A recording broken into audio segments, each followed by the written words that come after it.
Engineer فاروق صاحب جو اسلام آباد سے ہمیں سوال کرتے ہیں کہ زندگی میں وراثت کی تقسیم کیسے ہوگی۔ اگر کوئی شخص اپنی زندگی میں اپنے بچوں میں وراثت کو تقسیم کرنا چاہتا ہے تو اس کا کیا سسٹم ہوگا؟ کیا وہی احکام جو وراثت کے لیے اللہ رب العزت نے اور رسول اللہ صلی اللہ علیہ وسلم نے دیے ہیں وہی لاگو ہوں گے؟ یعنی بیٹوں کا حصہ ہے، بیٹیوں کا حصہ ہے، ماں باپ کا حصہ ہے، دیگر ورثہ کا حصہ ہے، تو کیا اسی طرح تقسیم ہوگا یا یہ کوئی اور تقسیم ہوگی؟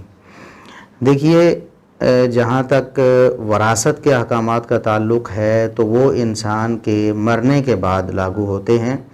ہمیشہ وراثت انسان کا مال، وارثوں کا مال تب بنتا ہے جب انسان دنیا سے چلا جاتا ہے۔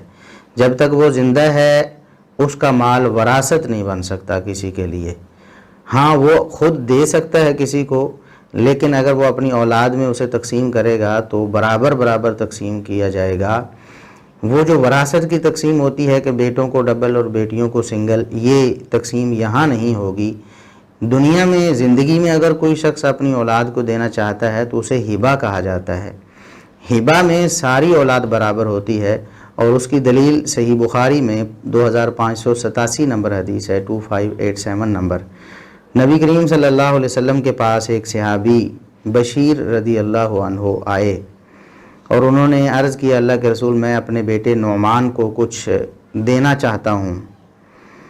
تو نبی کریم صلی اللہ علیہ وسلم نے پوچھا کہ کیا کل والدی کا نحلتہ مثل ھذا، اور یہ جو روایت میں نے نمبر بتایا ہے اس کے الفاظ ہیں اعطیت سائر والدی کا مثل ھذا، کیا آپ نے اپنی ساری اولاد، باقی اولاد کو بھی اس طرح تحفہ اور ہبہ دیا ہے جو اپنے اس بیٹے کو دینا چاہتے ہو؟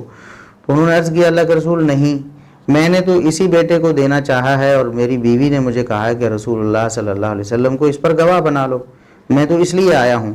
تو آپ صلی اللہ علیہ وسلم نے ارشاد فرمایا، فاتقوا اللہ واعدلوا بین اولادکم، اللہ سے ڈرو اور اولاد کے مابین عدل کرو۔ یعنی اولاد کو اگر آپ ہبہ دینا چاہتے ہیں، اپنی زندگی میں کچھ دینا چاہتے ہیں، تو ساری اولاد کو، بیٹوں اور بیٹیوں کو برابر دو۔ یہ اللہ رب العزت سے ڈر کا تقاضا ہے۔ اگر اس کے خلاف ورزی کرو گے تو یہ تقوی کے منافی ہوگا اور اللہ کی نافرمانی ہوگی۔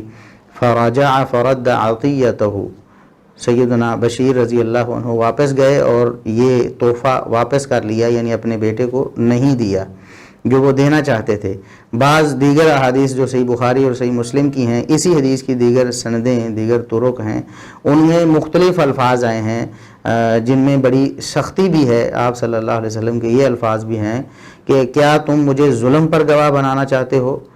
اور ایک حدیث میں تحدیداً، یعنی آپ صلی اللہ علیہ وسلم نے دھمکانے کے لیے اور ڈرانے کے لیے، وعید کے لیے یہ الفاظ بھی ارشاد فرمائے کہ جاؤ کسی اور کو گواہ بناؤ جا کے، میں گناہ پر اور ظلم پر گواہ نہیں بن سکتا۔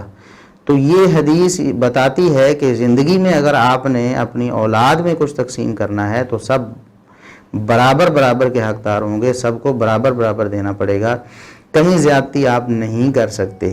ہاں، ایک صورت ہے، اگر دوسرے جو وارث ہیں یا دوسری اولاد ہے وہ اگر رضامند ہے، وہ کہتی ہے کہ ہمارا فلاں بھائی یا ہماری فلاں بہن بہت غریب ہے، اس کے حالات بہت تنگ ہیں، ہم بالکل دل و جان سے اس بات پہ راضی ہیں کہ آپ اسے فلاں چیز دے دیں، ہمیں اس کا کوئی تقاضا نہیں ہے، تو تب دی جا سکتی ہے۔ یا والد جو ہے یا والدہ وہ اپنی اولاد کو میں سے کسی ایک کو اس کی غربت یا مفلسی کی وجہ سے کچھ دینا چاہتی ہے، یا اس کے حالات کے مد نظر کچھ اس کو ہبہ کرنا چاہتی ہے، یا باپ چاہتا ہے، تو اپنی اولاد کو بٹھا کر ان سے اچھی طرح سے کھل کر مشورہ کرے اور انہیں کہے کہ آپ کو کوئی اعتراض ہے تو آپ بتائیں، میں اس وجہ سے اس کو تھوڑا مال دینا چاہتا ہوں۔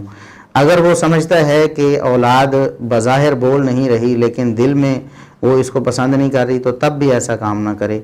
اور اگر ساری اولاد بخوشی اس چیز کی اجازت دیتی ہے تو اولاد میں سے کسی ایک کو ہبہ کیا جا سکتا ہے۔ وہ گویا اولاد نے اپنا حصہ بھی اپنے اس بھائی یا بہن کو ہبہ کر دیا ہے۔ مثال کے طور پر 1,00,000 روپیہ اگر باپ یا ماں کسی ایک بیٹے یا بیٹی کو دینا چاہتی ہے، اگر 5 بیٹے بیٹیاں ہیں تو ان کو 20,000 آئے گا۔ تو اگر وہ مشورہ کرتا ہے اور اولاد کہتی ہے کہ ہمیں کوئی اعتراض نہیں، ہمارا حصہ بھی آپ انہیں دے دیں، تو گویا اپنا 20-20 ہزار بھی انہوں نے اپنی اس بہن یا بھائی کو دے دیا، تو اس صورت میں جائز ہوگا۔ دوسری صورت میں بالکل جائز نہیں۔